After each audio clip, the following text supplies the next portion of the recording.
आत्म भाव न भावता जीव लहे केवल ज्ञान रे। आत्म भाव न भावता जीव लहे केवल ज्ञान रे। आत्म भाव न भावता जीव लहे केवल ज्ञान रे।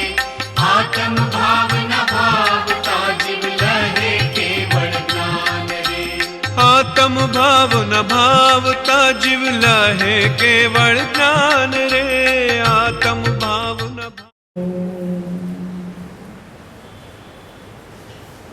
स्वाध्यायમાં શ્રી આત્માનું શાસન સતશાસ્ત્ર એનો શ્લોક નંબર 7 શ્રોતાના લક્ષણો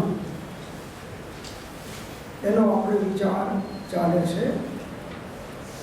એમાં 8 બુદ્ધિ સંબંધીના ગુણો श्रोता केवा होवा જોઈએ તો કે આ 8 ગુણો પણ જેની અંદરના હોવા જરૂરી છે એ ઉત્તમ શ્રોતા હોય છે।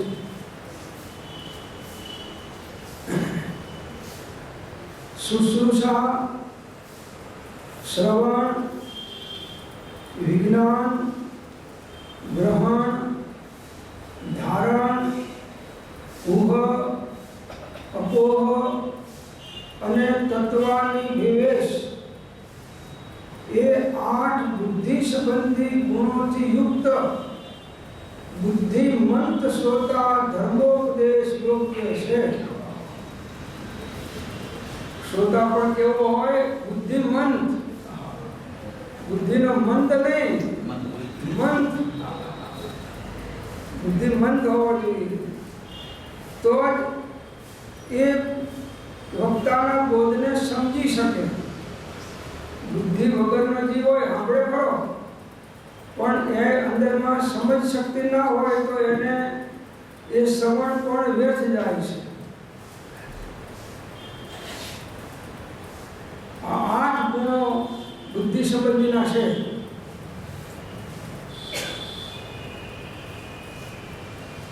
શુશ્રૂષા એટલે શું? તો કે સાંભળવાની સાચી રુચિ તે શુશ્રૂષા। સાંભળવાની રુચિ નહીં પણ સાંભળવાની સાચી રુચિ। આત્મકલ્યાણ માટે સાંભળવાનું છે। સાંભળી અને આત્મકલ્યાણના કાર્યમાં એનો પુરુષાર્થ ચાલે। રુચિ અનુયાયી વીર્ય ચરણ ધારા સદે।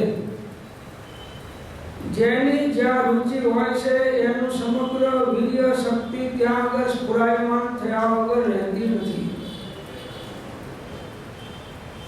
ધંધાની રુચિ વાળાને તમે જો ધંધાની રુચિ હોય એ સવારમાં નોકર પહેલા જઈને દુકાન ખોલશે। કઈ ગ્રાહક 10 વાગ્યા પછી આવતા હોય તો 8 વાગે જઈને બેસવાનું, પછી રુચિ છે। કદાચ કોઈ વહેલો આવી જાય, ભગવાન છે મોકલી દે કોઈને વહેલો। રુચિ જે કાર્ય તમે રુચિપૂર્વક કરશો એ કાર્યને તમે ત્વરાથી સાધ્ય કરી શકશો। તમને 56 ભોજન પીરસા હોય પણ તમારી ખાવાની રુચિ ના હોય તો એ 56 પ્રકારના ભોજન પણ કોઈ કાર્યકારી બની શકતા નથી। એમ આ 4 ગતિના દુઃખોમાંથી છૂટવાની રુચિ હોય એને જ સાચું સાંભળવાની રુચિ થાય। કે અનાદિકાળથી હું 4 ગતિમાં પરિભ્રમણ કરતો અનંત દુઃખ પામ્યો। હવે મને મનુષ્ય ભોગ મળ્યો છે, જ્ઞાનીઓના વચન મળ્યા છે અને એમની આજ્ઞા અનુસાર હું સાધના કરું તો અવશ્ય આ જન્મ જરા મરણના દુઃખોમાંથી આ ચક્કરમાંથી છૂટી જાઉં। ભૂખ વગરનું ભોજન નકામું છે। ઊંઘ ન જોવે તૂટી ખાટ અને ભૂખ ન જોવે ટાઢા ભાત। તમને ઊંઘ આવે ત્યારે તમે રોજ 3 ગાંઠામાં સુઈ જતા હો પણ 15 વર્ષે તો એ ઊંઘી જવાનું। ઊંઘ આવી છે અને ઊંઘ ના આવતી અને ગમે એટલી ગોળીઓ ખાય તો એને ઊંઘ નહીં આવવાની, એની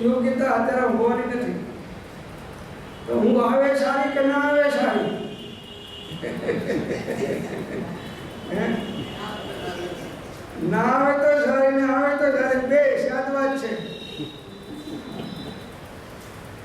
જરૂર જ્યારે શરીરને થાક લાગ્યો ત્યારે ઊંઘ આવે તો સારી, અને વધારે પડતો ઊંઘે તો પ્રમાદ કહેવાય. એટલે ઊંઘ ના આવે પણ સારી જ છે. મહાવીર સાહેબ ભગવાન 12.5 વર્ષ સુધી સૂતા નહીં, તો એમના માટે ઊંઘ સારી કે ખરાબ? એમના માટે ઊંઘ ના ઊંઘે સારું હતું, અને તમે 12.5 કલાક ના ઊંઘો તો તમારા માટે ખોટું છે. એટલે આ સાદવાદ છે. જ્યાં જ્યાં જે યોગ્ય છે ત્યાં ઊંઘવું તે, અને ત્યાં ત્યાં ઊંઘને આદરે આત્માથી જન એ.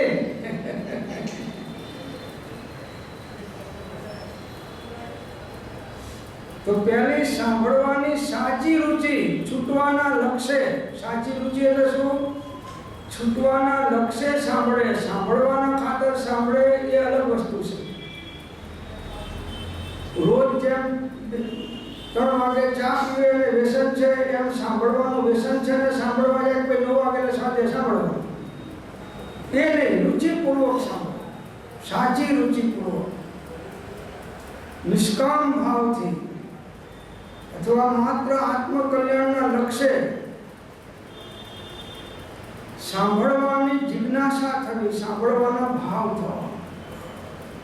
કોઈ ઘેરથી ધક્કા મારીને મોકલે કે કોઈ ભાઈબંધો તમને ખેંચીને લઈ આવે અને તમે સાંભળો, એમાં કંઈ મેળ ખાય. તમારા જાતે તમને ભૂખ લાગી હોય અને ઘરમાં કોઈ પુરસ્કાર ના હોય અને ઘરમાં થોડું આઈટમ નાસ્તા પડ્યો હોય, તમે જાતે ડબ્બા ખોલીને પણ લઈ લેશો.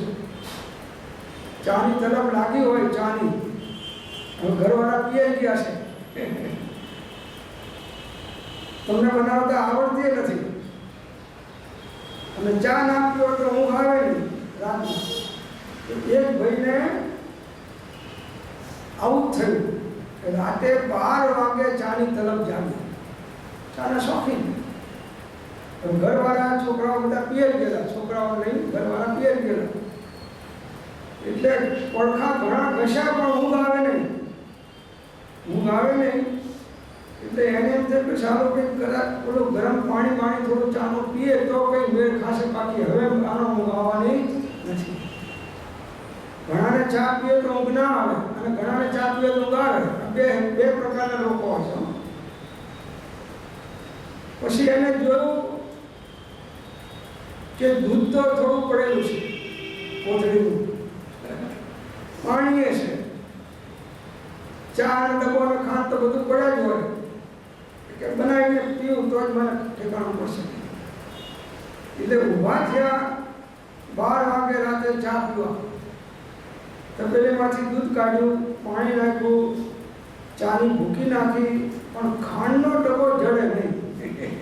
એવું મુકાઈ ગયેલો કે ખાંડનો ડબ્બો એના હાથમાં આવે ને બધું ફેંકી નાખ્યું, પણ ખાંડનો ડબ્બો હાથમાં ના આવે. હવે ખાંડ વગરની ચા એ તો ભાવે નહીં. હવે શું કરવું? સારું, આટલે સુધી 95% બાજી જીતી ગયા, 5% માટે હું ચા પીની બાજી હારી ગઈ છે. બહુ શોધ કરી, કંઈ થયું, પણ એને ચા પીવાની રુચિ હતી. એટલે એમ થયું કે બાજુના ઘરમાંથી લઈ આવું ખાંડ થોડી, પણ હવે 12 વાગે કોણ ના જાય ખાંડ લેવા? પછી એને યાદ આવ્યું કે છોકરાઓને આઠમના મેળામાં હું લઈ ગયો તો કે મેં ખાંડના રમકડા લીધેલા. ખાંડના હાથીને પેલા ઘોડા બધા આવે ને, ખાંડના રમકડા એ લીધેલા. અને એ ડબ્બો માળિયામાં પડ્યો છે, એને ખ્યાલ આવ્યો કે આ ડબ્બો ખાંડનો માળિયામાં પડ્યો છે. એટલે રાતે 12:30 વાગે માળિયા ઉપર ચડ્યો, એ ડબ્બો વધ્યો ખાંડનો, અને એમાંથી એક મોટો હાથી હતો ને 4 પગ તોડીને અંદરમાં નાખ્યા. હવે એને હાથીના પગ નાખ્યા કે ખાંડ નાખી? તો આ રુચિ હતી, તો એને ગમે એમ કહીને પણ એને સગવડ કરીને બધીને કામ કરી લીધું. તો જેને છૂટવાની રુચિ થાય છે એ ગમે તેવા ઉદયો, નિમિત્તો, સંજોગો હોય એમાં એ પોતાનું કામ કરી લેશે. રુચિ જોઈએ.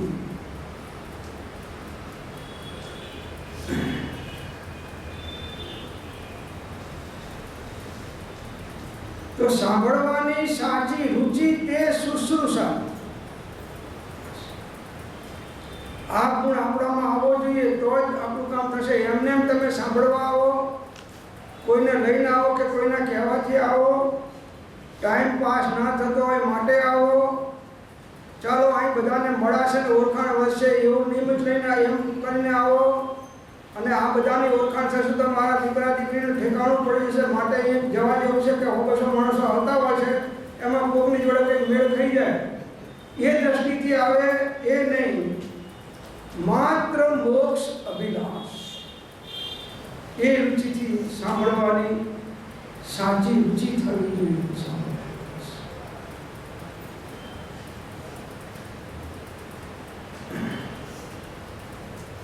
એકાગ્ર ચિત્તથી સાંભળે.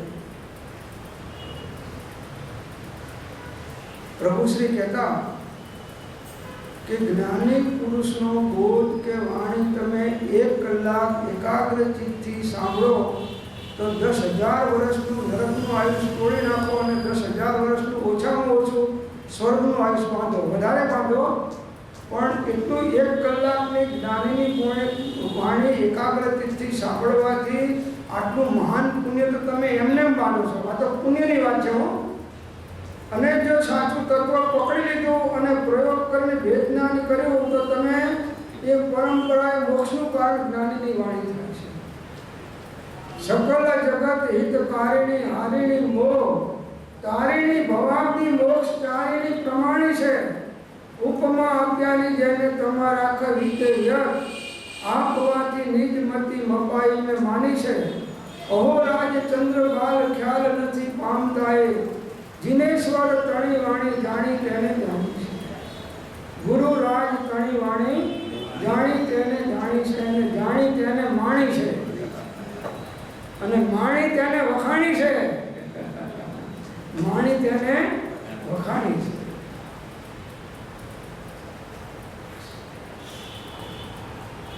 સમોસરની અંદરમાં ભગવાનનો બોધ દિવ્ય ધ્વનિનો ચાહતો હોય, ગણધર ભગવાન તો આમ હાથ જોડીને ઊભા છે, એકાગ્ર ચિત્તથી ભગવાનનું સ્મરણ વાણી સાંભળી રહ્યા છે. કેવળ જ્ઞાનનું પોષણ પામી રહ્યા છે. થોડા સમયમાં કેવળ ઉત્તમ સ્વતા ગણધર છે અને ઉત્તમ ભક્તા તીર્થંકર છે.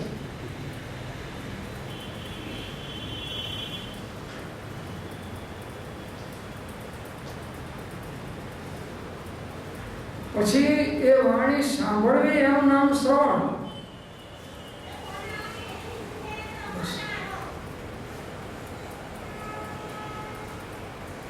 એકાગ્ર ચિત્તથી સાંભળો. અત્યારે કોઈ ધંધાના દુનિયાના કે વિશ્વના બીજા કોઈ વિકલ્પોને અત્યારે તમે લાવો નહીં. તમને અવલંબન મળ્યું છે, નિમિત્ત મળ્યું છે. જો ઉપયોગ કેન્દ્રિત કરીને તમે સાંભળશો તો મહાન લાભ છે. અને આ સંસ્કારો તમારા એવા અંદરમાં ઊંડા જશે કે ભવાંતરમાં પણ તમને કાર્યકારી થશે. એટલે સાંભળો, સાંભળ્યા કરો, સાંભળ્યા કરો. પ્રભુ શ્રીજી બીમાર હતા તો પણ મુમુક્ષુ પાસે વંચાઈને સાંભળતા.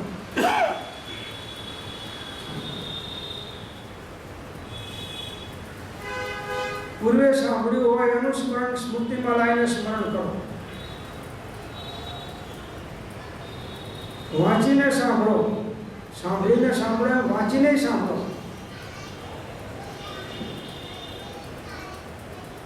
ચોવીસ કલાકમાં જ્ઞાનીની વાણી કેટલી સાંભળીએ છીએ અને અજ્ઞાનીઓના વાર્તાઓ વાણી કેટલી સાંભળીએ છીએ. કોની અસર થાય? 23 કલાક અજ્ઞાનીઓની વાણી સાંભળીએ છીએ, સંસારિક કાર્યોની, અને 1 કલાક માંડ જ્ઞાનીઓની વાણી સાંભળતા હોય તો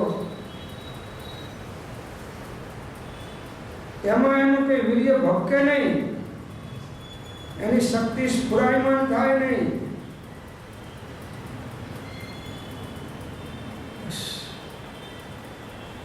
એવું સાંભળે કે શ્વાસરું ઉતરી જાય અને એક જ વારનો બોધ સાંભળીને કંઈક જીવોએ સફેદ દર્શન પ્રાપ્ત કર્યું છે. એક જ વાર સાંભળ્યું. એ દિવસે દાખલો આપ્યો હતો ને, 3 પુતળીઓ છે,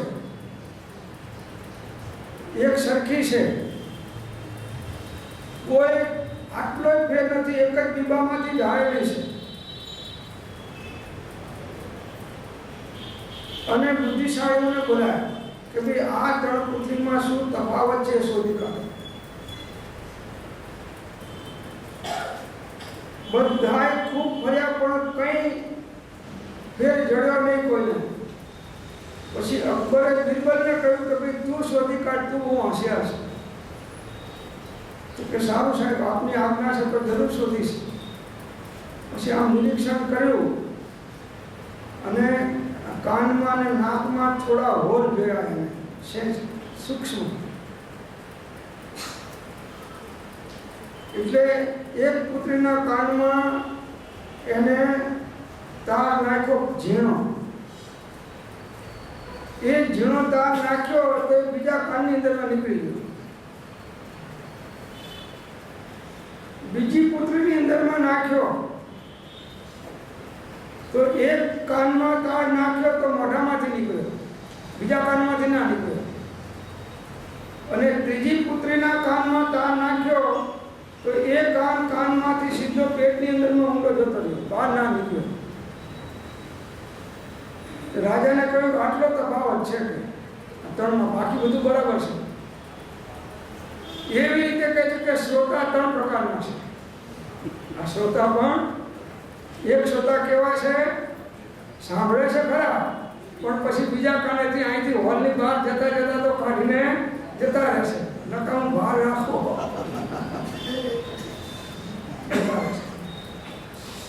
બીજા શ્રોતા એ છે કે સાંભળ્યું બીજાને કઈ બતાવે કે અહીં આમ હતું, આમ હતું, તેમ હતું, કઈ બતાવે. અને ત્રીજા એવા છે કે સાંભળી અને ઉપયોગ દ્વારા સંસારમાં આત્મામાં ઉતરી જાય. આનું સાંભળેલું કામ. સાંભળવાનું શેના માટે છે? સ્વરૂપમાં સમય જવા માટે સાંભળવાનું છે. જો સાંભળીને ઉપયોગ દ્વારા સ્વરૂપમાં ના સમાયા તો અનંતવારનું શ્રવણ જેમ નિષ્ફળ ગયું તીર્થંકર ભગવાનની વાણીનું, એમ વર્તમાનનું શ્રવણ પણ નિષ્ફળ ગયા.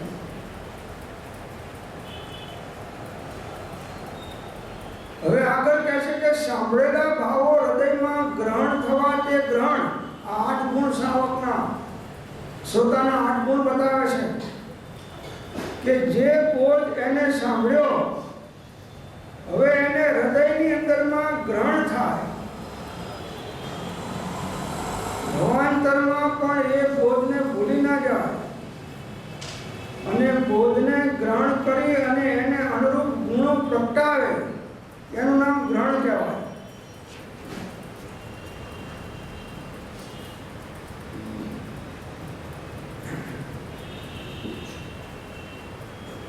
દવા પીધી હોય અને જો બરાબર ગ્રહણ થઈ હોય તો એના રોગે રોગ ઉતરીને રોગ નાબૂદ કરી નાખે. પણ છોકરાને દવા બોટલી પીવડાવી અને છોડીને કાઢી નાખે તો એનો કંઈ ગુણ થાય નહીં, ઉતારી જવા. અને કડવા ઘૂંટડા પણ પીવડાવે માં, એમ પરમાર્થના કડવા ઘૂંટડા પણ કોણ પીવડાવે? જ્ઞાનીઓ, ગુરુઓ પીવડાવે. અત્યારે કડક લાગે થોડું,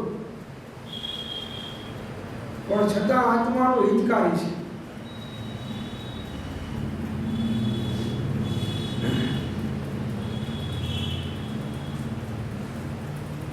શંખેશ્વર પાસે એક ગાડાવાળો જતો હતો, ઘણા વર્ષો પહેલાની વાત છે. ગાડામાં માલ ભરેલો.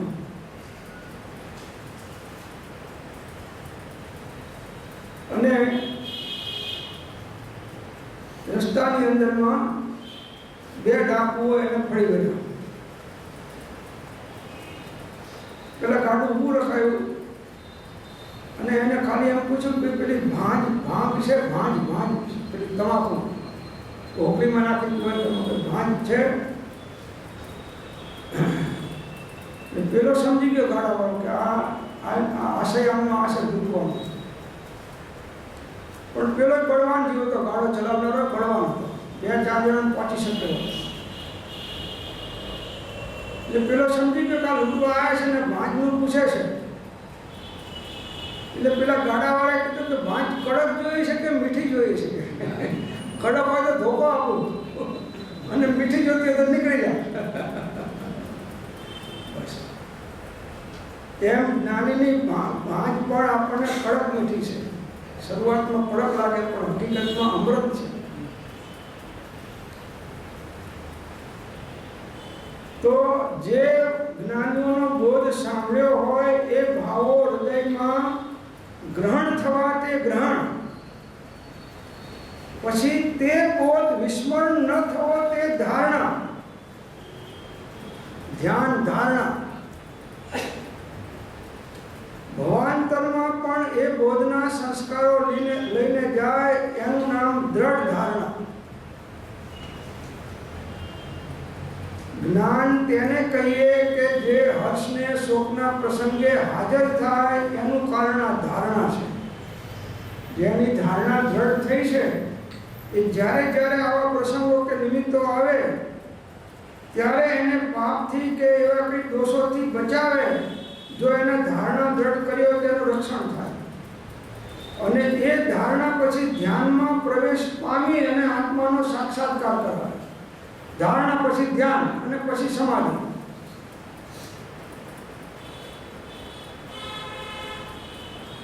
ક્યારે ધારણા દ્રઢ થાય કે એ બોધનું તમે વારંવાર ચિંતન કરો, મનન કરો, એનો આશય સમજો, ત્યારે સાંભળેલી વાત ધારણા દ્વારા દ્રઢ થાય. આપણે સાંભળીએ છીએ ખરા, પણ પછી જે દ્રઢ કરવાનો પુરુષાર્થ છે એ નથી કરતા. એટલે આજ દિન સુધી આટલું બધું જ્ઞાનીઓની વાણી અનંતકાળથી સાંભળી શ્રવણ કરી બધી નિષ્ફળ ગઈ. કેમ કે ધારણા જ્ઞાનમાં એને આપણે દ્રઢ નતો કર્યો. જેમ કોઈ તમને અપશબ્દ કે ગાળ દીધી હોય તો કેવી ધારણામાં તમારી દ્રઢ થઈ જાય. 50 વર્ષે પણ તમે એનો બદલો વાળવાનો. આ વખતે તમે લગનમાં મને આમ કહેલું, હવે આના પછી શીખે વ્યાજ સહિત હું વસૂલ કરું છું એમ કહીને સંભળાય. બધી વસ્તુ દુનિયામાં જે વસ્તુમાં રુચિ છે એની ધારણા દ્રઢ કરે છે, અને જેની રુચિ નથી અને જેને બિનજરૂરી લાગે છે એ જીવ ધારણા કરતો. ધારણાની શક્તિ બધામાં છે, પણ જ્ઞાનીઓના બોધને ધારણ કરવો, દ્રઢ કરવો અને ભવાંતરમાં પણ એને સાથે લઈ જવું. ધારણ કરેલી વાત એટલે શું કે તમે જે સાંભળ્યું છે અને જે ચિંતન કર્યું એના ઉપર એના કર્મના પરમાણુ બંધાણા છે. જે ચિંતન કર્યું એના કર્મના પરમાણુ બંધાણા છે, અને એ પરમાણુ તમારી સાથે બીજી ગતિમાં આત્માની સાથે જેમ બીજા 8 કર્મો જાય છે એવી રીતે આ પણ આવે છે. અને એની સ્થિતિ બાકીને હૃદયમાં આવે છે ત્યારે તમને પૂર્વનું સ્મરણ થાય છે. આ જાતિ સ્મરણ જ્ઞાન થાય છે, ધારણાનો એક પ્રકાર છે. જાતિ સ્મરણ જ્ઞાન થાય છે એ પણ ધારણાનો એક પ્રકાર છે. તો ધારણા તે બોધને વિસ્મરણ ન થવો તે ધારણા. ભૂલી જઈએ છીએ. વારંવાર ચિંતન મનન દ્વારા દ્રઢ કર્યો હોય, ધારણ કર્યો હોય તો એ બોધ વિસ્મરણ થાય નહીં. તત્ સંબંધી વિશેષ વિચાર થવો તે વિજ્ઞાન. જ્ઞાનીઓના બોધનો આધાર લઈ અને તે સંબંધી વધારે વિચાર કરવો ચારે પડખાથી, પોતાના મૌલિક ચિંતનથી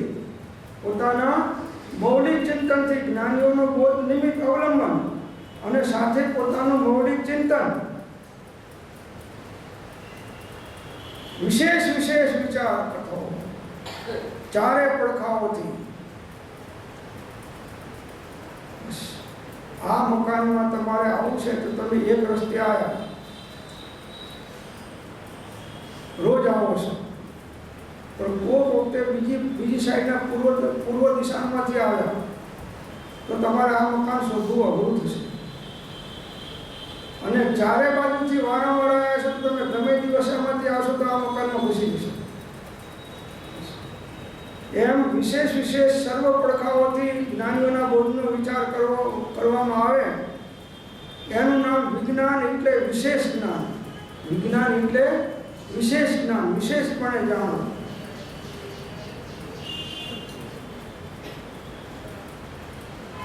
હવે જેનું એને સાંભળ્યું વિજ્ઞાન દ્રઢ ધારણા દ્રઢ થઈ વિજ્ઞાનમાં વિશેષ વિચાર કર્યા પછી પ્રશ્ન અને ઉત્તર પૂર્વક સાંભળેલા ભાવો વિધિ પ્રતિષેધાત્મક વિચારોએ કરીને ચિત્તને વિશે તત્સંબંધી ઉહાપો થવો તે ઉહ અને અપો. ઉહાપો મતિ જ્ઞાનના પ્રકારમાં આવે છે. સાંભળવું એ શું છે? તો ઉત્તરપૂર્વક પ્રશ્ન ઉત્તરપૂર્વક સાંભળેલા ભાવો વિધિ પ્રદેશાત્મક વિચારોએ અસ્થિ નાસ્તિના પડખાઓથી વિચાર કરીને ચિત્તને વિશે તેના સંબંધી ઉહાપો થવો. ઉહાપો થવાથી અંદરમાંથી માર્ગ પડે છે. હું જાય છે એટલે માર્ગ કાઢી લેશે. એ ઉહાપો જાગવો તત્વને પ્રાપ્ત કરવાની જ્ઞાનીઓના બોધના આધારે ચિંતન દ્વારા તીવ્ર તાલાવેલી એનું નામ ઉહાપો. એનું નામ ઉહાપો. આ ગ્રંથિ ભેદ સુધી આવ્યાના પુરુષાચાર કરણ લબ્ધિમાં હવે પ્રવેશવાની તૈયારી છે. ક્ષયોક્ષમ લબ્ધિ થઈ ગઈ, વિશુદ્ધ લબ્ધિ થઈ ગઈ, દેશના લબ્ધિ થઈ ગઈ. હવે આ કરણ લબ્ધિમાં આવવાની તૈયારી છે. કાંઠે આવી ગયો. હવે એમાં એની શ્રદ્ધા દ્રઢ થાય છે જ્ઞાનીઓના બોધના વચનના આધારે તત્વોની.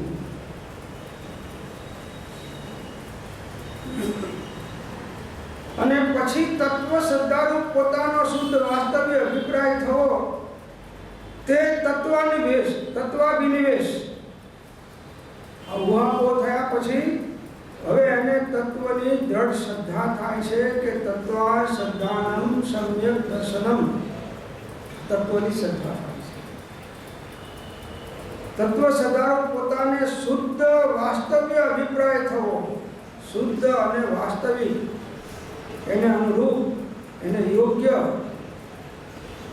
એવો હવે એને પોતાનો અભિપ્રાય એટલે જેવો જ્ઞાનીનો અભિપ્રાય હતો નવ તત્વોનો અને આત્માનો એવો જ એનો અભિપ્રાય થાય.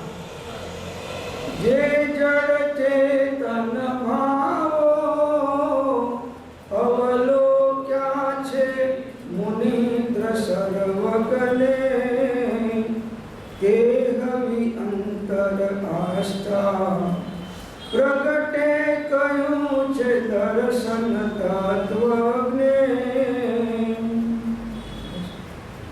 જે જડ ચેતન ભાવો અવલોક્યા છે મુનિન્દ્ર સર્વજ્ઞ ભગવાને જે જડ ચેતન ભાવો અવલોકીને પ્રરૂપણા કરી તેવી અંતર આસ્થા એ પ્રકારની શ્રદ્ધા થઈ.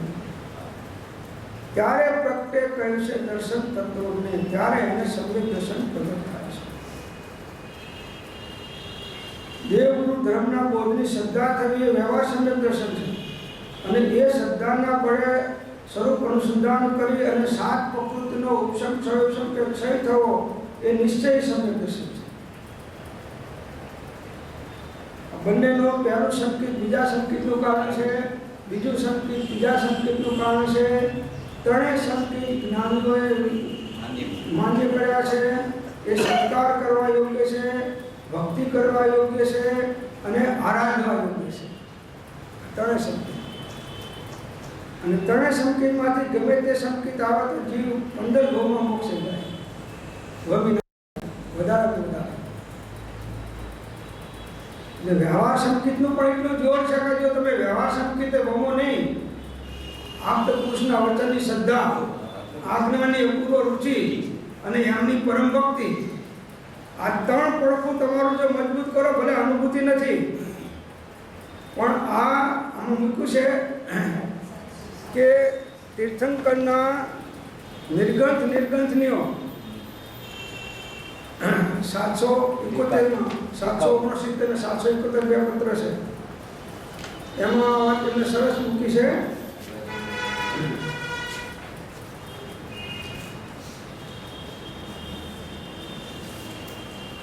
મૂક્યું છે કે ત્રણેય પ્રકારના સંકિતમાંથી ગમે તે પ્રકારનું સંકિત આવે. 751 ની વાત છે. ત્રણેય પ્રકારના સંકિતમાંથી ગમે તે પ્રકારનું સંકિત આવે તો પણ વધારેમાં વધારે 15 ભવે મોક્ષ થાય. વધારેમાં વધારે ઓછો તો એક ભવે જાય, કદાચ એક ભવમાં જાય. પહેલું સંકિત તો તમે લઈ શકો એવી સ્થિતિમાં આવી ગયા છો હવે સમય સાંભળીને. ત્રણેય પ્રકારના સંકિતમાંથી ગમે તે પ્રકારનું સંકિત આવે તો પણ વધારેમાં વધારે 15 ભવે મોક્ષ થાય. અને જો તે સંકિત આવ્યા પછી જીવ વમે તો વધારેમાં વધારે અર્ધ પૂતગલ પરાવર્તન કાળ સુધી સંસાર પરિભ્રમણ થઈને પણ મોક્ષ થાય. કદાચ વમી જાય તો એ સિક્કો તો વાગી ગયો કે હવે આ જીવ મોક્ષે જવાનો. એટલે વિતરાગ દેવ, નિર્ગુણ ગુરુ અને એમનો પ્રવૃત્તિનો ધર્મ એને સાચી શ્રદ્ધા એને અનુરૂપ થાય એ પણ પહેલા પ્રકારનું સંકેત છે. બસ આ સંકેત ચરણાનુયોગની અપેક્ષાએ કર્યું છે. આ સંકેત ચરણાનુયોગની અપેક્ષાએ કર્યું છે. આ સંકેતનું પણ જોર જબરજસ્ત છે, પણ સામાન્ય નથી. ઊંઘની અંદરમાં પણ આવું પાછું નહીં થવું જોઈએ. કોઈ વ્યક્તિની વાત નથી અહીંયા આગળ. વિતરાગ દેવ એટલે કોઈ પણ ભગવાન જેમને સર્વજ્ઞતા, વિતરાગતા, કેવળજ્ઞાન પ્રગટ થયું છે એવા કોઈ પણ અરિહંત પરમાત્મા કે શિવ ભગવાન એ સતદેવ છે. પહેલું આ સિવાય સતદેવના ખાનામાં કોઈ ન આવે. એ જ રીતે નિર્ગુણ ગુરુ કે આત્મજ્ઞાન, સમદર્શિતા, વિચરે ઉદય પ્રયોગ, અપૂર્વ વાણી, પરમ શુદ્ધ સદગુરુ લક્ષણ યોગ આવા પ્રમદ અપ્રમદ દશામાં અંતરમાં વર્તા અંતરંગમાં 3 કસાયનો અભાવ છે. 5 મહાવ્રત સમિતિ ગુપ્તિનું પાલન કરનારા છે અને 28 દુર્ગુણોનું પાલન કરનારા છે. યથા જાત રૂપ ધર છે. આવી અંતરમાં 3 કસાયનો અભાવ છે. આવી સ્થિતિવાળા જે કોઈ આત્માઓ છે એને નિર્ગત ગુરુ કહેવામાં આવે છે. પ્યોરિટી જોઈએ ભેળસેળ નહીં. અને એમના દ્વારા પ્રવૃત્તિનો રત્નત્રય ધર્મ, 10 લક્ષણ ધર્મ, વસ્તુ સ્વભાવમય ધર્મ અને અહિંસામય ધર્મ, આ ધર્મ સાચો ધર્મ છે. આટલી શ્રદ્ધા ઓઘે પણ દ્રઢ કરશો તો તમે બીજા પ્રકારના સંકેતને વહેલા મોડા પણ ખેંચીને પ્રાપ્ત કરી લેશો. પહેલું સંકેત છે. આમાં પછી કોઈ વ્યક્તિ ના આવે. પંચ પરમેષ્ઠીમાં કોઈ વ્યક્તિ નથી, ગુણવાચક છે. નમો હરિહંતાણ બધા હરિહંતાણને નમસ્કાર. નમો સિદ્ધાણ ત્રણેકારના તમામ સિદ્ધ ભગવંતને નમસ્કાર. એવી રીતે આચાર્ય ઉપાધ્યાય સાધુ ત્રણેકારના જે એવી દશાવાળા સાધુ હોય બાહ્ય અભ્યંતર નિર્ગુણ એ બધાને અમારા વંદન. કોઈ પણ હોય વ્યક્તિની વાત નથી, ગુણવાચક છે.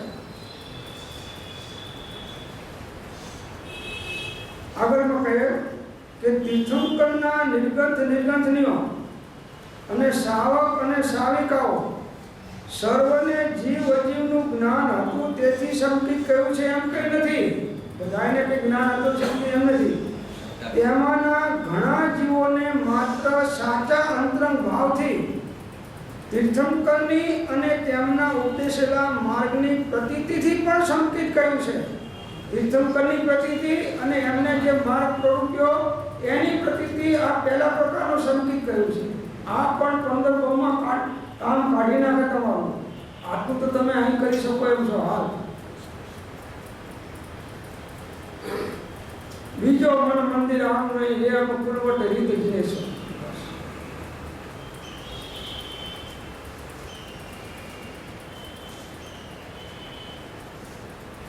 એ સંકેત પામ્યા પછી જો ગમ્યું ન હોય તો વધારેમાં વધારે 15 ભાવ થાય. આ ત્રણમાંથી કોઈ પણ સાચા મોક્ષ પામેલા એવા સત્પુરુષની તથારૂપ પ્રતીતિથી સિદ્ધાંતમાં ઘણે સ્થળે સંકેત કહ્યું છે. હવે સાચા મોક્ષ માર્ગને પામેલા બધા જ્ઞાનીઓ એવા સત્પુરુષની તથારૂપ પ્રતિથી યથાર્થ, તથારૂપ એટલે જેવું સ્વરૂપ છે એવા સ્વરૂપે એની પ્રતિથી બાહ્ય દ્રષ્ટિથી ઓળખાણ બધા કરે, પણ એને ગુણ અને દશાની જે જાણતો અરિહંતને દ્રવ્યત્વ ગુણ પર્યાયપણે તે જાણતો નિજ આત્મને તસુ મોહ પામે એ દ્રષ્ટિથી ઓળખો, એ સ્વરૂપ દ્રષ્ટિથી રાજ રાજ સૌ કો કહે વિરલા જાણે ભેદ, જે જન જાણે ભેદ તે કરશે ભવ છે. બાહ્ય દ્રષ્ટિથી તો જ્ઞાનીઓને ઓળખનારા ઘણા હોય છે, પણ સ્વરૂપ દ્રષ્ટિથી ઓળખનારા વિરલા ગુરુ હોય છે. સાચું તો સાચા મોક્ષ માર્ગને પામેલા એવા સત્પુરુષની તથારૂપ પ્રતીતિથી સિદ્ધાંતમાં સંકેત કર્યું છે. આ સિદ્ધાંત શાસ્ત્ર લાયા છે.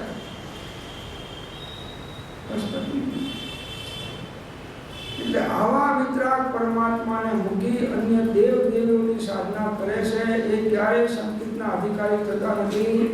એ ભલે કાળી ચૌદસે મોડી જઈ અને હજારોમાં રોકડીઓ ખાઈ આવે, કે ઘંટાકરણની પાસે જઈ અને ગમે તે કરી આવે, કે નરોડાજીને પદ્માવતી માતાને ચૂંદડીઓ ચડાવે, એના કરતાં ગોકુળજીને ખાદીનો જપ્પો ચડાવે તો વધારે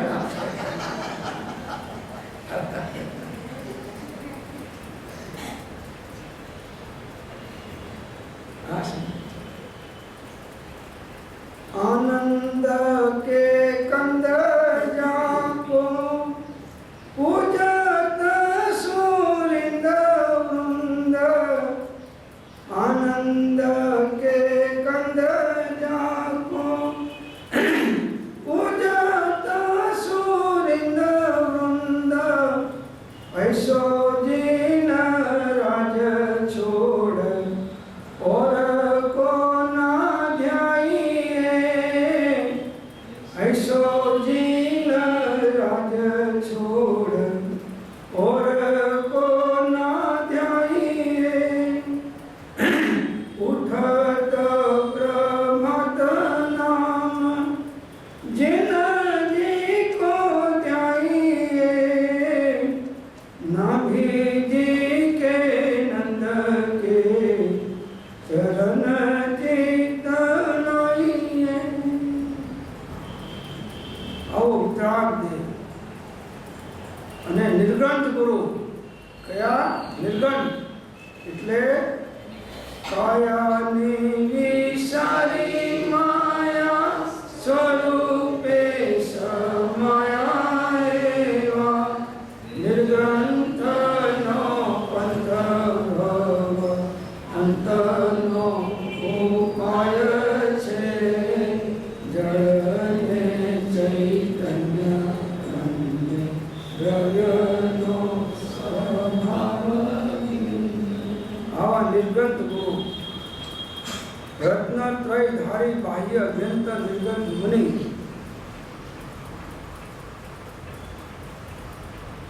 ધોરી માર્ગ તો એ જ છે અનાદિનો. એ સંકેત આવ્યા વિના જીવને ઘણું કરીને જીવ અને અજીવનું યથાર્થ જ્ઞાન થતું નથી. આ દેવ ગુરુ ધર્મની શ્રદ્ધા વગર જીવ અજીવનું જ્ઞાન ક્યાંથી થાય? જીવ અજીવનું જ્ઞાન પામવાનો મુખ્ય માર્ગ આ જ છે. મુખ્ય માર્ગ આ છે. એ અહીં કહે છે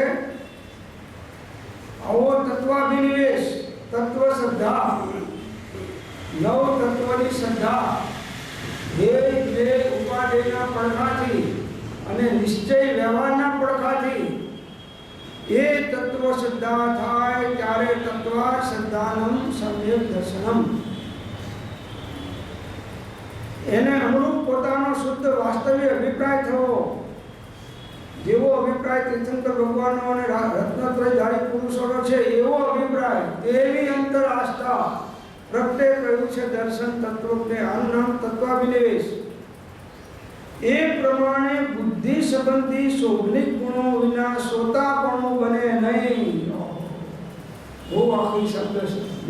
કંઈક સાધુ કરો સાહેબ અમે પંચમકાના અમદાવાદમાં રહેતા જીવો છીએ અને તમારી આ બધી શરતો છે એ અમે સ્વીકારીએ છીએ, પણ હવે અત્યારે અમારે એવી સ્થિતિ નથી, પણ કંઈક અમારા માટે કંઈક થોડું મોડું પાડો સાહેબ. નહીં, રૂપાળું દેવે મોડું નથી પાડ્યું. જો એમાં શ્રોતાના અને વક્તાના લક્ષણ બતાવ્યા છે વ્યાખ્યાન સાર 2માં. વ્યાખ્યાન સાર 2 છે એમાં કયો પાઠ 16મો પાઠ છે કે કયો પાઠ છે એમાં સરસ મૂક્યું છે.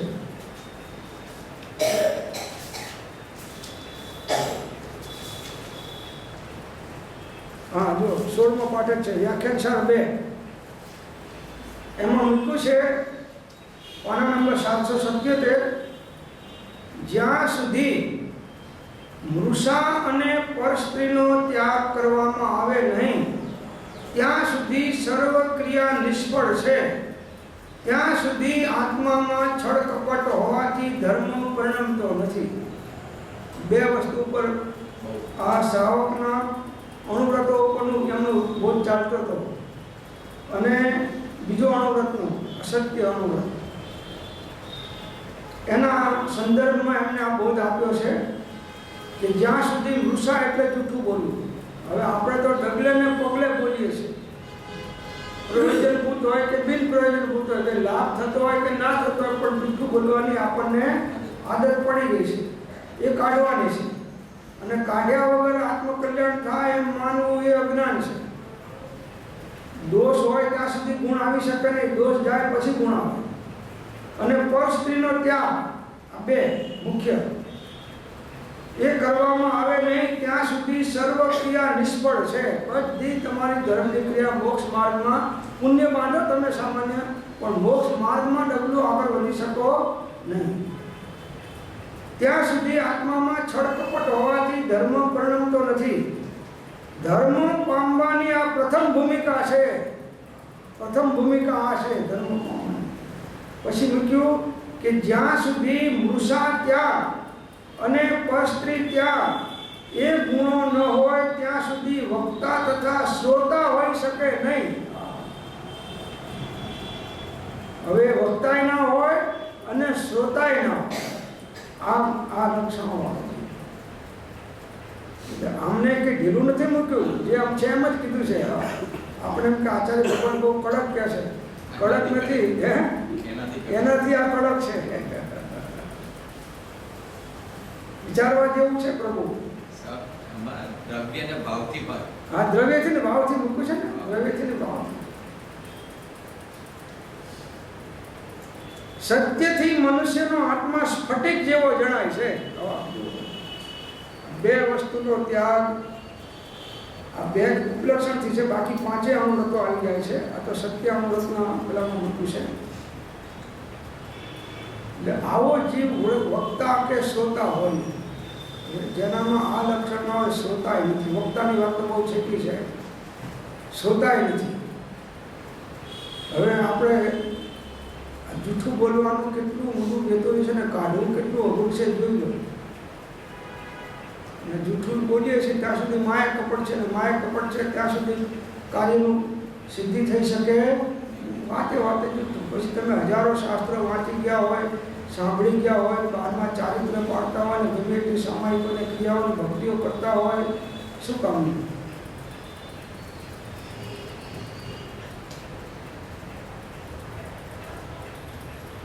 વિચારવા જેવું છે. આ શ્રોતાનું લક્ષણમાં કોણ દેવે આ વાત કહી છે, અને ગ્રહસ્થ કેવા હોય એનો પાઠ છે.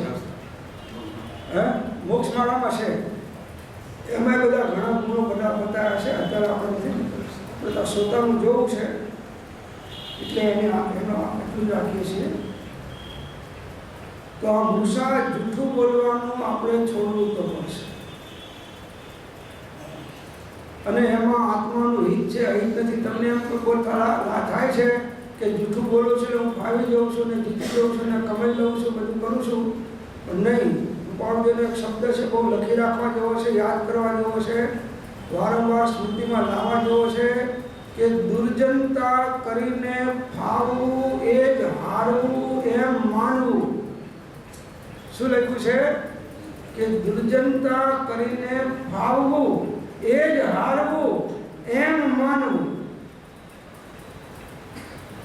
બોલીને કે ખોટી પદ્ધતિથી તમે કોઈ પણ કાર્ય સિદ્ધ કરી લીધું તો એ ના માનશો કે મારી જીત થઈ. નહીં, તમે મહાન કર્મ બાંધ્યું છે. લાંબા સમય સુધી તમારું આત્માર્થી પણ ના પ્રગટ થાય એવું અકલ્યાણ તમે જૂઠું બોલી અને ઊંધું ચાલીને કરી નાખ્યું છે.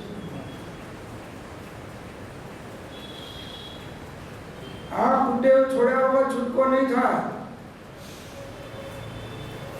નહીં કશાય શાંતતા, નહીં અંતરવયા, સરળપણું ન મધ્યસ્થતા, એ મતાર્થી દુર્ભાગ્ય, મતાર્થી છે, દુર્ભાગી છે. જ્યારે મેં આટલા વર્ષથી સાધના કરીને કેમ સમ્યક દર્શન નથી થતું, ધ્યાનમાં બેસી છે, પણ પ્રભુ આ જૂઠું બોલવાનું છોડ્યું છે. તો પેલા રામજી બાપા જેવું કે તમે વાણિયાઓએ લસણ છોડ્યું પણ લખણ ના છોડ્યું. શું કે વાણિયાઓએ લસણ છોડ્યું પણ લખણ ના છોડ્યું. કે શેનું લખણ? આ છેતરવાનું ને જૂઠું બોલવાનું, આ લખણ છે. વાણિયાનો શ્યામબોલ, વાણિયાનો શ્યામબોલ છે.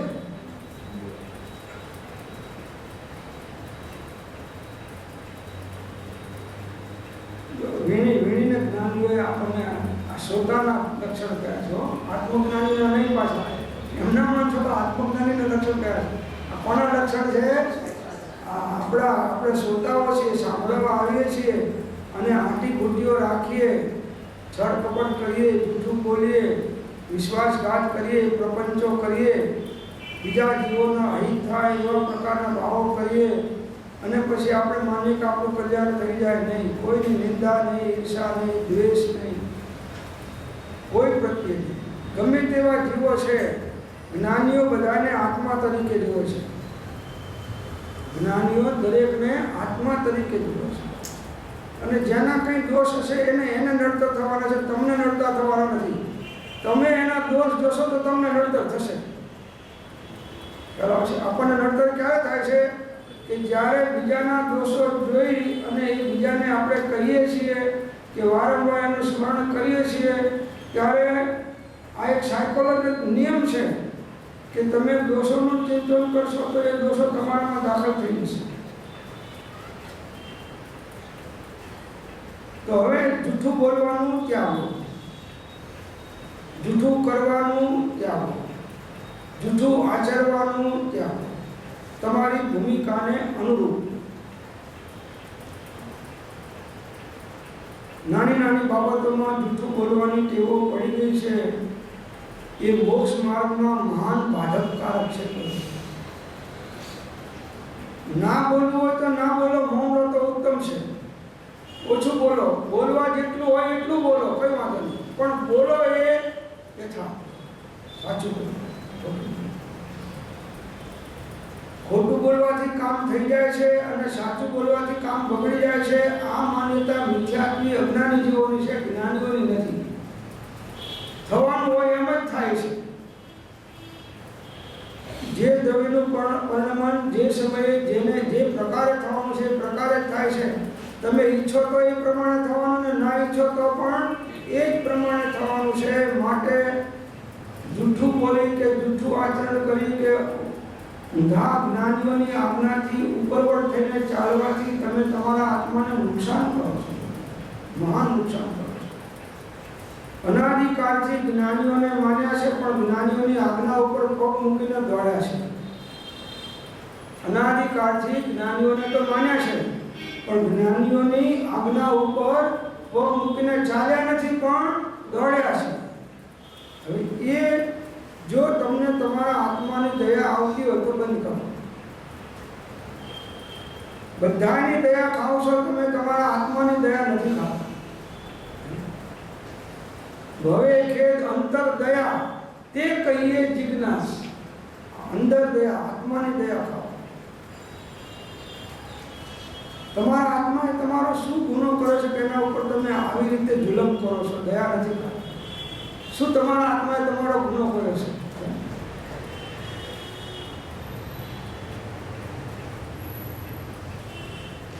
આત્માનું કલ્યાણ તો જેટલી ઊંધી ચાલો છે બધી છોડવી પડશે. ઊંધી માન્યતા છે, ઊંધી શ્રદ્ધા છે અને ઊંધું ચાલવાનું છે. આ સીધા થઈ જાઓ. સાપ દરમાં જાય તો સીધો થાય, ભલે બહારમાં વાંકો ચૂકો ચાલતો હોય. એમ તમારે તમારા ઘરમાં જવું હોય તો સીધા થઈને જાઓ. આડા જેટલા ચાલશો, પોલિટિક્સ રમશો, અંદરમાં ઉતરકો કરશો, માયા કપટો કરશો, હાવભાવ ખોટા બતાવશો, કરશો બીજું, તો એનું નુકસાન પોતાને છે. સમજો, જે કંઈ ખોટું તમે કર્યું એનું ફળ તમારે ભોગવવાનું છે. માનો તો ભોગવવાનું છે, ના માનો તો ભોગવવાનું છે. આ સિદ્ધાંત છે અને આમાં કોઈ ફેરફાર થાય એવો નથી. તમારે ફેરફાર કરવો પડશે. સિદ્ધાંતમાં ફેરફાર નહીં થાય. રોડ નહીં ફરે, તમારી ગાડીને ફેરવવી પડશે.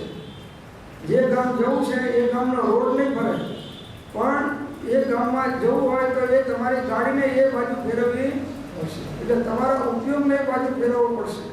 સિદ્ધાંત નહીં ફરે. સિદ્ધાંત તો તળેકામાં જે છે એ જ રહેવાનો. એ કહે છે કે એ પ્રમાણે બુદ્ધિ સંબંધી શોભનિક ગુણો વિના શ્રોતાપણું બને નહીં. આ શોભનિક ગુણો આત્માને શોભાયમાન કરે એવા ગુણો છે. 8 ગુણો જે બતાવ્યા બુદ્ધિ સંબંધી, એના વગર કહે છે કે શ્રોતાપણું સાચું બને નહીં. ભલે તમે સાંભળો વર્ષોથી, પણ સાચા શ્રોતા થઈને નથી સાંભળતા. એટલે બોધનું જે પરિણમન થઈને ફળ આવવું જોઈએ એ ફળ નથી આવતું. વીણી વીણીને ઘઉંમાંથી જેમ કાંકરા કાઢે, તે શું વીણો છો? તો કે ઘઉં વીણે છે. શું કે ઘઉં વીણે છે? બસ એવી રીતે જે કંઈ દોષો છે એ આંખમાં કણી પડી હોય અને જેમ ખટક ખટક ખટક થાય, એમ મુમુક્ષુને પોતાના અલ્પ દોષો પણ અંદરમાં ખટક ખટક ખટક થવા જોઈએ. એનું નામ સાચો મુમુક્ષુ છે. અને જ્યાં સુધી એ દોષોને કાઢે નહીં ત્યાં સુધી જંપીને બેસે નહીં. ભલે એને વાર લાગે, પણ નક્કી કર્યું છે કે આ દોષના કારણે મારું આત્માનું કલ્યાણ ચૂકી જઉં છું. ગમે એમ કરીને મારે કાઢવાનું છે. આનાથી મને કોઈ લાભ નથી. દુનિયાના પદાર્થના સંયોગોના વિયોગો બધાથી જેના માટે હું કરું છું, દેહના માટે કે કુટુંબ માટે, એ કોઈ છોડાવવા આવવાના નથી. અને મારા કર્મ એકલાને ભોગવવાના છે. વાલ્યો લૂંટારો હતો. વાલ્યો લૂંટારો તો એ એક સંત પુરુષ ભક્તાત્મા એક ગામમાં ભક્તિ કરવા જતા હતા. ભક્તિ કરે, તંબુરો વગાડે, ભજનો ગાય. તો એ રસ્તામાં જંગલમાંથી નીકળતા હતા અને વાલ્યા લૂંટારાને એના સાથે એને પડી ગયું. મહારાજ કે ક્યાં જાઉં છું? જે હોય મૂકી દો. અરે કે ભાઈ, હું તો કથા ભજન કરવા જાઉં છું અને મારી પાસે કંઈ છે નહીં. આ તંબુરો છે, એ ભજન કરીશ તારે મને કંઈક સીધું સામાન મળશે તો ઘરે જઈને ખાઈશ. બાકી મારી પાસે કંઈ છે નહીં. ઉભા રહો, અમારે તપાસ કરવી પડશે. તપાસ પછી કંઈ નીકળ્યું નહીં તો કે તંબુરો મૂકી દો. અરે પણ તું આને લઈને શું કરી દઉં? અમારે તો કે ભગવાને જે મોકલ્યું અમારા ભાગમાં એ અમને મળી જાય છે. આ તંબુરો મોકલ્યો, આ તંબુરો. એટલે પણ આટલા બધા શેઠિયાઓ, રાજા મહારાજાઓ છે, એને લૂંટને હવે અમાને લૂંટીને તું શું કરી? આમાં હું તારું પેટ ભરાશે. કે બરાબર છે, અમારે તો ભગવાનની શ્રદ્ધા છે કે ભગવાન જે મોકલે છે જેને આ જગ્યાએ એને અમે લૂંટીએ છીએ, કે બીજે જતા નથી. પણ કે મને નુકસાન જે કર્મમાં છે તમારે એકલાને ભોગવવા પડશે. તમે ખવડાવશો બધા ઘરવાળાને, ઘરવાળા કોઈ નહીં ભોગવે, તમારે એકલાને ભોગવવા પડશે. અને છતાંય તમને એવું લાગતું ઘરવાળા ભોગવ, તમે ઘરવાળાને પૂછ્યા હો કે અમે આ ચોરી લૂંટપાટને ધંધા કરીએ છીએ અને પૈસા કમાઈને તમને ખવડાવીએ છીએ, તો આ પાપના ભાગીદાર તમે ખરા કે નહીં? તો કે અમે પૂછવા જઈને તમે ભાગી જાઓ. તો કે તંબુરો લઈને જાઓ ને મને બાંધીને જાઓ.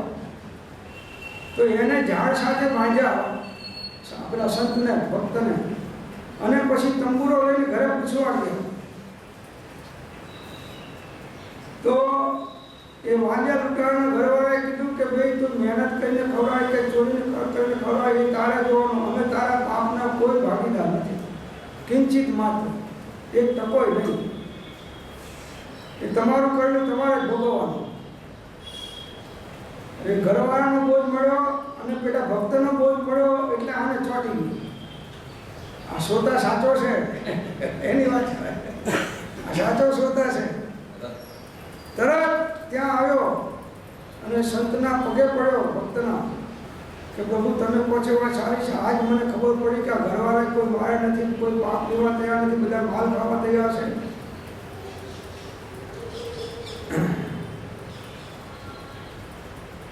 હવે મારે આજથી પાપ નથી કરવું, આજથી હું તમારો શિષ્ય થઈ ગયો છું, આ ધંધો મૂકી દઉં છું અને તમારી જોડે ભક્તિ ભજન કરીને જે મળશે એમાંથી હું મારો ગુજરાત ચાલીશ. પાછાનો જન્મ જે તો આ વાલિયો લૂંટારો નીકળી ગયો અને વાલિયામાંથી શું થઈ ગયો? વાલ્મીકી ઋષિ થઈ ગયા. અને આપણે જન્મ્યાને 10-15 વર્ષના હતા ત્યાં સુધી વાલ્મીકી ઋષિ હતા આપણે જન્મ, અને પછી આ વાલિયા થઈ ગયા છે અને શ્રોતા થઈને હોલમાં બેઠા છે. એ કહે છે કે એ પ્રમાણે બુદ્ધિ સંબંધી શોભનિક ગુણો વિના શ્રોતાપણું બને નહીં. વળી આગમ, અનુમાન, યુક્તિ, તર્ક અને અનુભવાદી પ્રમાણોથી સિદ્ધ થયેલો એવો સુખરૂપ દયામય ધર્મ સાંભળીને તેને તુરંત ગ્રહણ કરવાનું શરત પ્રણામી જીવ હોય તે જ શ્રોતા ધર્મોપદેશ યોગ્ય છે. શું પાછું છે? એક તો આગમની સાથ આપું કે જેને આગમની વાત સાંભળી હોય અને એના દ્વારા ભલે અનુભવ નથી પણ અનુમાન કર્યો જ્ઞાનીઓના બોધનું ને માર્ગનું, અને પછી યુક્તિ પોતાની યુક્તિ અને તર્ક દ્વારા એને એની એ વસ્તુને દ્રઢ કરી હોય એના બોધને, અને પછી અનુભવ પ્રમાણોથી સિદ્ધ થયેલો આવો સુખરૂપ દયામય ધર્મ. ભગવાનનો ધર્મ કેવો છે? પરમ શાંત રસ દયામય ધર્મ. ભગવાન તો કહ્યું છે ને બહુ દયામય.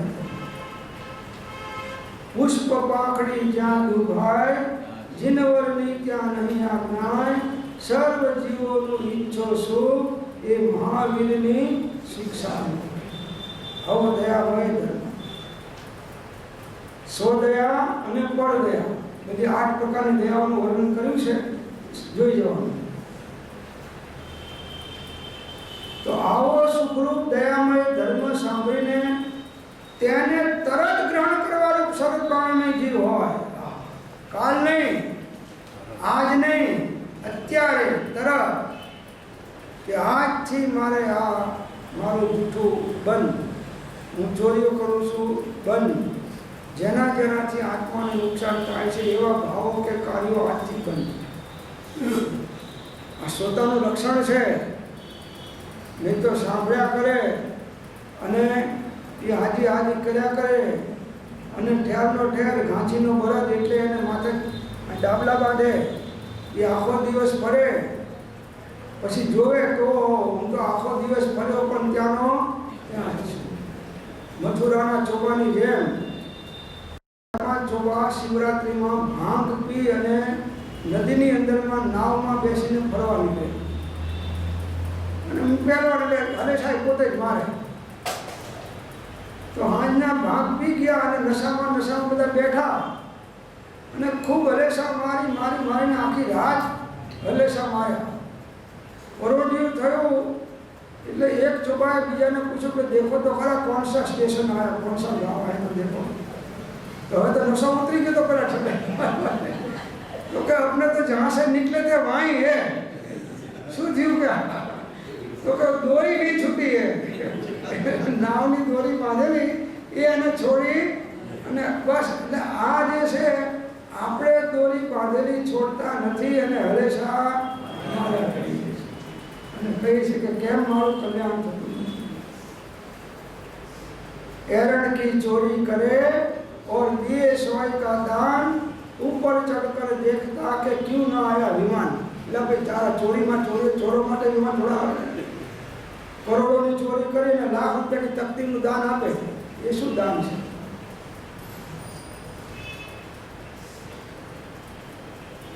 આવો દયા સુખરૂપ દયામય ધર્મ સાંભળીને તેને તરત ગ્રહણ કરવાનું શરત પરિણામી જીવ હોય. તરત ગ્રહણ આવો તે જ શ્રોતા ધર્મોપદેશ યોગ્ય છે. આવો શ્રોતા એ 15 ભોમા મોક્ષે જાય. આવો શ્રોતા હતો. પરંતુ સ્વમતી કલ્પિત નિર્ધાર ખોટી હઠ જેને છે તેવા જીવને શ્રી વિતરાગ પ્રણિત સાધ્વા ધર્મ રૂપ હિતકારી શિખામણ રૂચે નહીં. એ પોતાની મતિ કલ્પનાથી ચાલનારો છે અને માનનારો છે. 609 માં મૂકું છે ને, સત્સંગ કેમ ફળીભૂત ના થયો? તો મદાગ્રહ,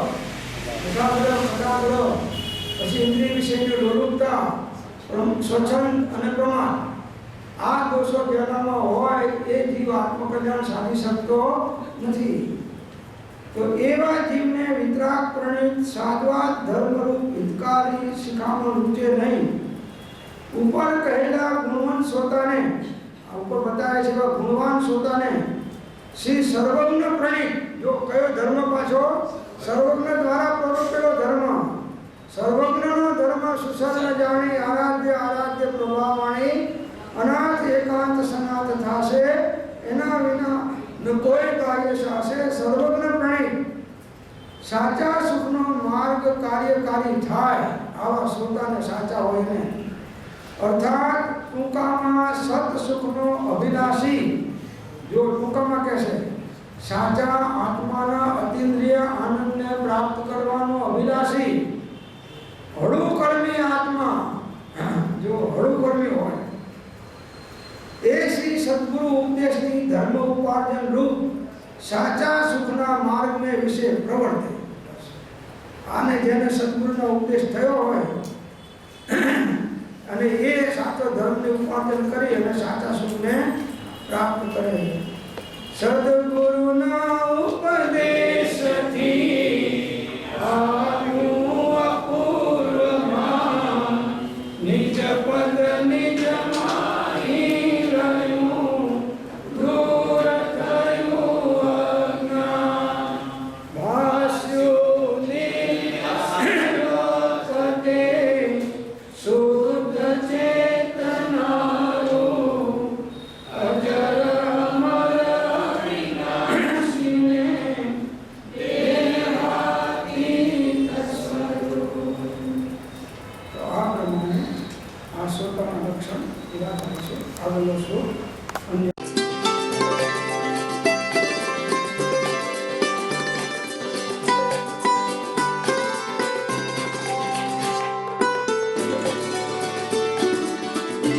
જેમાં છે એવો સંયમ, ઇન્દ્રિય સંયમ અને પ્રાણી સંયમ અને આત્મ સંયમ, સર્વ પરિગ્રહ તથા બધા